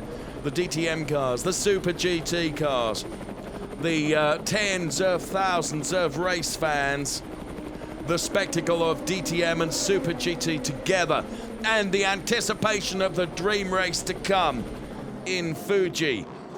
What a weekend, and what a weekend for this man as Nico Müller, with the fireworks erupting around him, takes the final win of the season.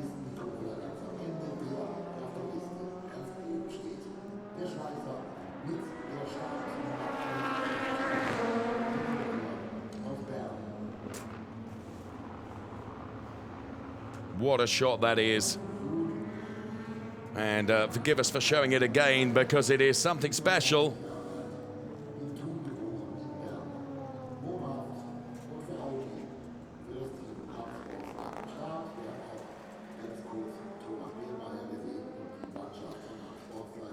What a season for René Rast. His second title, 17 wins in 3 years. And that makes him, by our reckoning, the 6th most successful DTM racer of all time. There in the driver's standings, 322 points, ahead of Nico Müller on 250.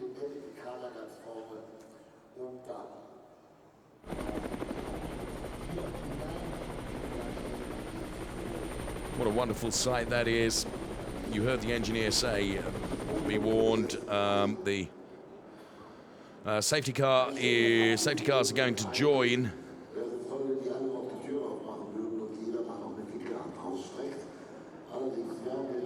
And bring the cars around.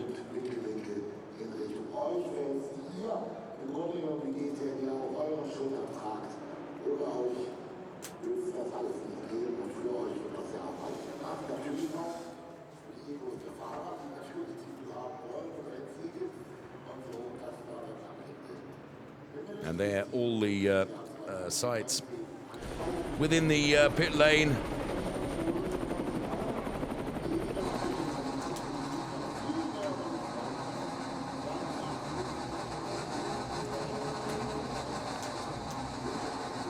And René Rast, of course, the DTM champion for 2019.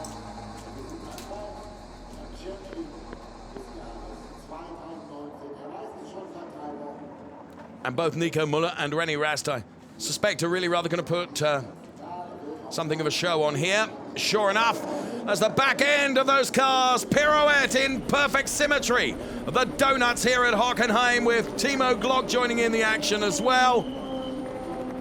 Brilliant to see. Absolutely love it.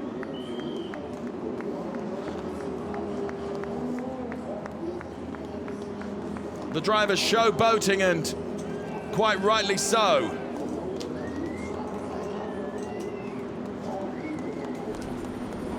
René Rast and Nico Müller then. What's René going to give away today? It was his boots and gloves yesterday. Joel Eriksson joining in the fun as well, and now making his way into the pit lane.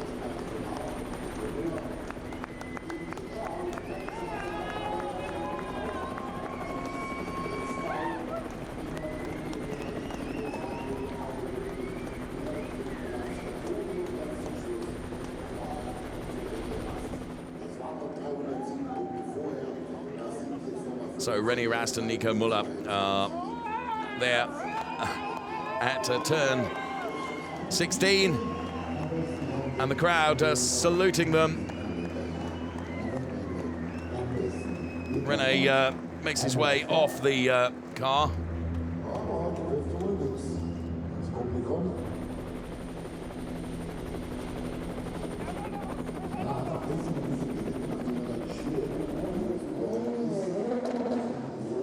And the fans salute the stars then of what has been an immense DTM season. René Rast, of course, the champion. Nico and René together were fighting hard throughout, and they make their way into the pit lane now. having showboated in front of the thousands of fans here at Hockenheim.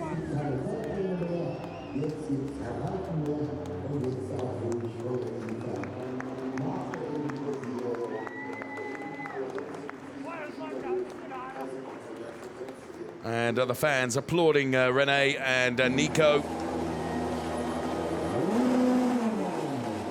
And Nico Müller parks up then, the winner of the final race of the season.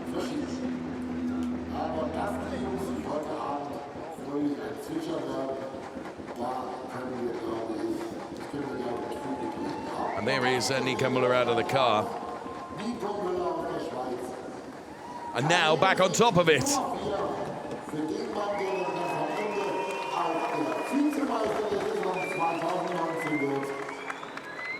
Nico Müller, das Küsschen Richtung Mechaniker, Richtung Fans. Und jetzt geht's noch in die Arme, beziehungsweise bevor noch kurz auf die Waage. So the drivers have to be weighed before being headed up to the podium area. Lots of podium celebrations to take place, of course, this afternoon with, of course, the race win trophies, but also the championship trophy to be handed over as well.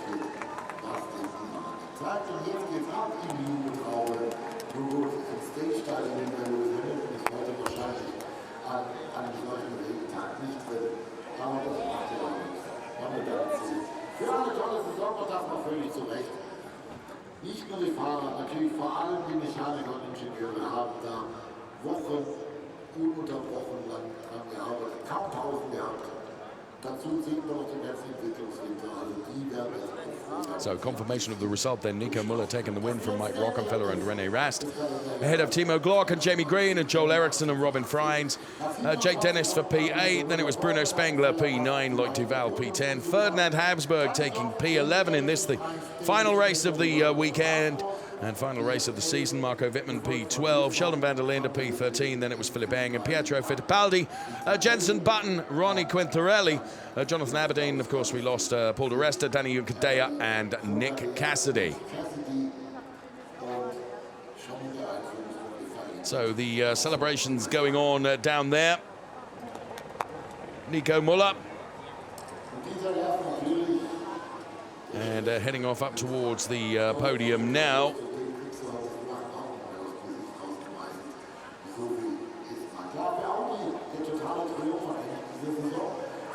So just a few steps up to the podium for Nico Müller.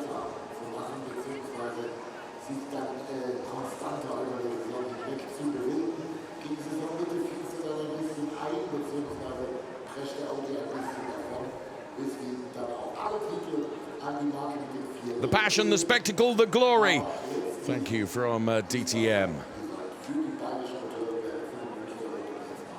What a season it has been.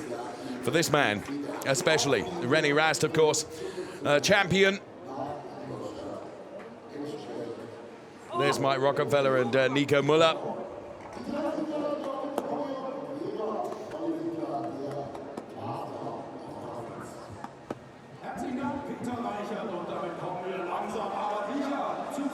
Lots of congratulations being offered to Nico Müller.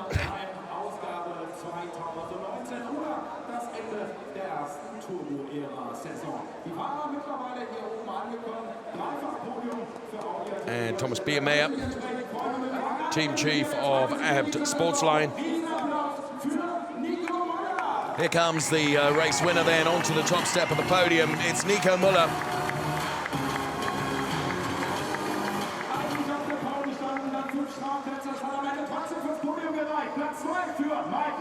Mike Rockenfeller takes P2 when you consider he'd got a 5-place grid drop right at the start of the race.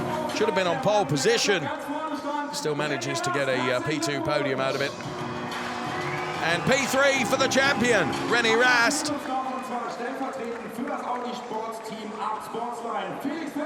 Well, rounds out a fantastic year for Audi.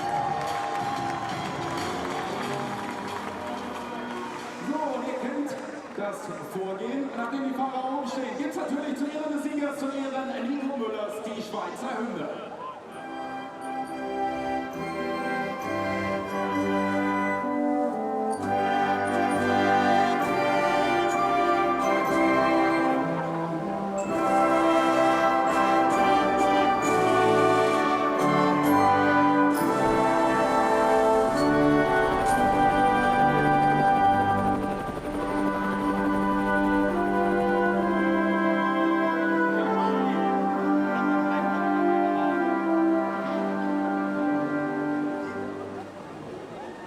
Anthem plays out for Nico Müller. P1, Mike Rockenfeller P2, René Rast P3.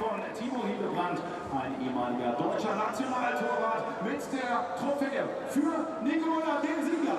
Mr. Timo Hildebrand then, the former German international player, then making the trophy presentation to Nico Müller, who certainly feels the roar.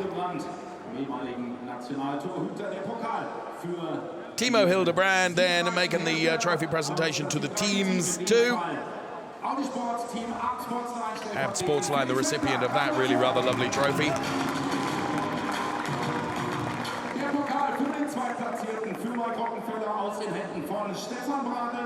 Stefan Bradl from MotoGP making the second place trophy presentation then to Mike Rockenfeller.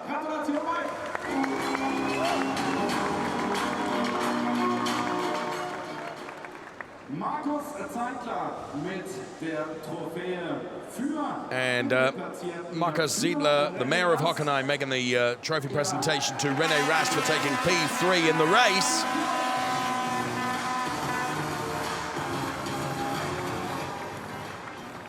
So, da fehlt uns noch zum Glück das Bild des Podiums. Bitte einmal kurz zusammentreten.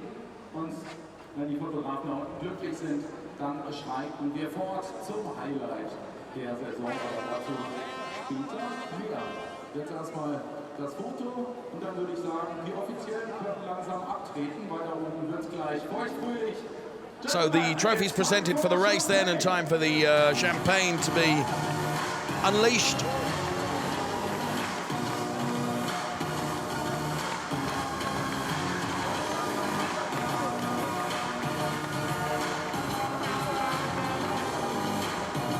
And there you can see the championship trophy being hung at the moment, because it will be delivered by Lukas Ermler, the professional slackliner. For nearly 13 years has been slacklining, and 5 Guinness World Records amongst others. Longest slackline in the world at 2 kilometers, or a blind walk. So there, the DTM Championship trophy being delivered in a really unique way by slackline here at Hockenheim. 5 Guinness-Weltrekorde, unter anderem die längste Slackline der Welt. 2 Kilometer ist er balanciert und er liefert heute den Pokal für den... What a way to deliver that trophy. Whoa, in front of tens of thousands of fans here at Hockenheim.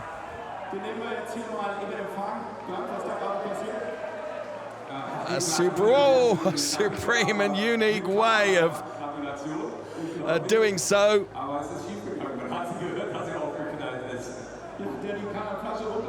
And here comes the trophy.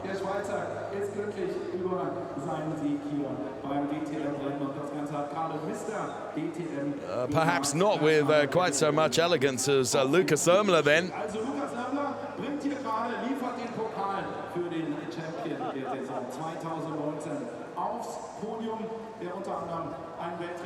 And the podium is delivered, completely undamaged. And there you can see champion 2019, René Rast, is engraved on that really awesome trophy. Now, it has got a bit wet on the journey, unfortunately.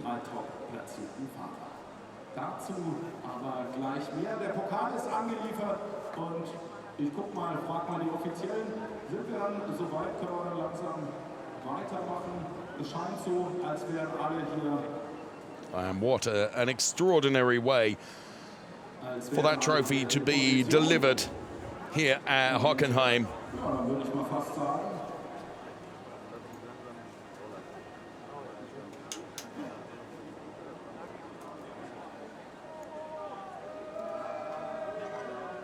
So the championship podium still to come, and everyone standing by for that to celebrate the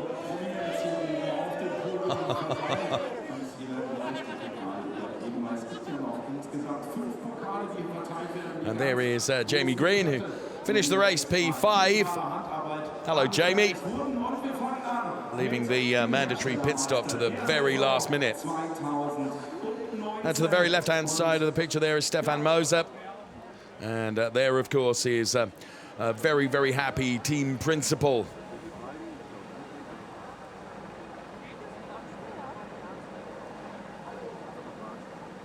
So we just await everything to be orchestrated for the championship podium. Stellvertretend für Audi, der Technikvorstand auf dem Podium. Man hat die Herstellerwertung gewonnen. Celebrities by the dozen here at Hockenheim this weekend. Stellvertretend für die Marke aus Ingolstadt.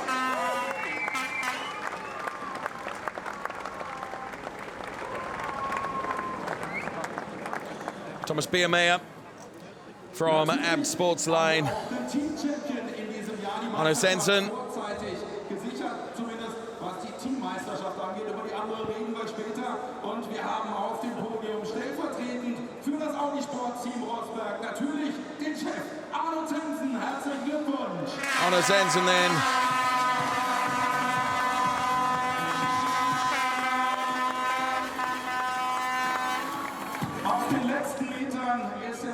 Team effort always, and he heads the team. And in der Wertung der DTM-Saison 2019 ist der drittplatzierte Marco Wittmann im BMW. Herzlichen Glückwunsch. Marco Wittmann then makes his way to the championship podium.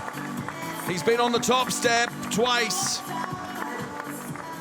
But on this occasion, it's step number 3 for Marco Wittmann. P3 in the Drivers' Championship. P2 to Nico Müller.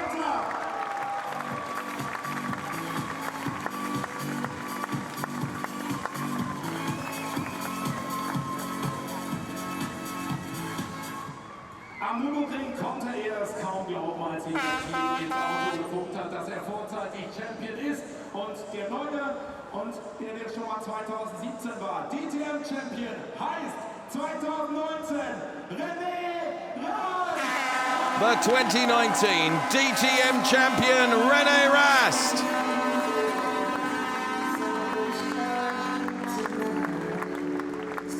On the top step of the podium. Offers handshakes and congratulations to those that have challenged him all season long, but the man who has delivered is on the top step, René Rast. Aber die nächsten Momente, die wird er richtig auskosten. Jetzt gibt's nämlich zu Ehren des neuen Champions, zu Ehren von René Rast, die deutsche Nationalhymne.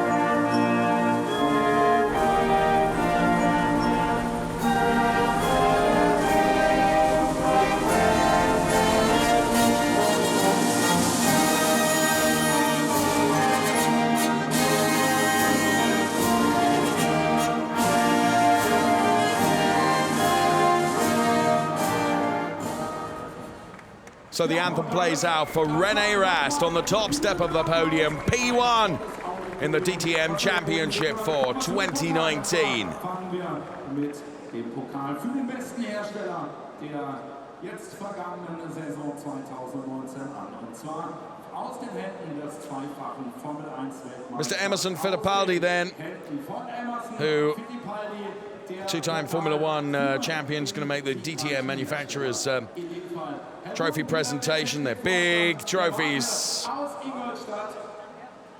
as you would expect, and that of course goes to Audi.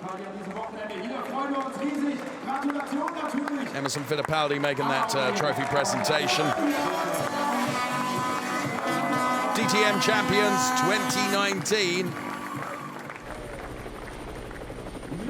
Next up, it'll be the team's trophy for the championship for 2019. Bernd Schneider is here, 5-time DTM champion, making that trophy presentation. Audi Sport Team Rosberg's team principal. Steady on, Arno.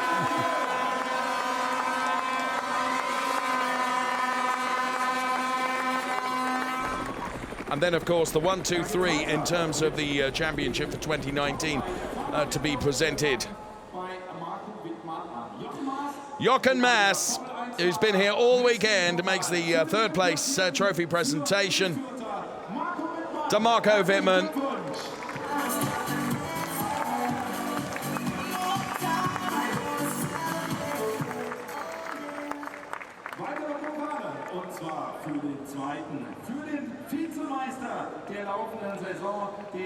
It's going to be down to Bernd Schneider to present P2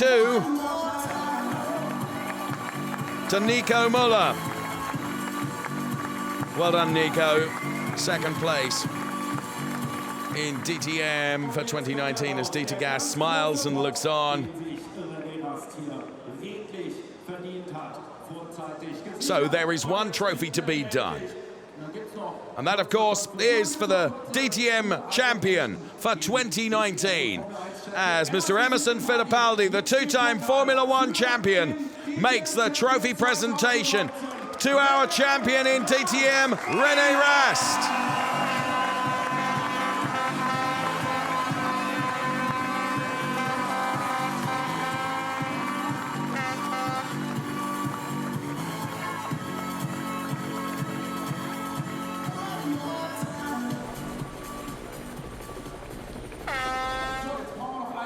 So the trophies presented then for manufacturer, for teams, and also for the championship. And all those in receipt of trophies will join together on, as near as they can do it, to the top step of the podium for the photographs to be taken, along with our trophy presenters as well, Bernd Schneider and Jochen Mass and Emerson Fittipaldi. What a great shot that is.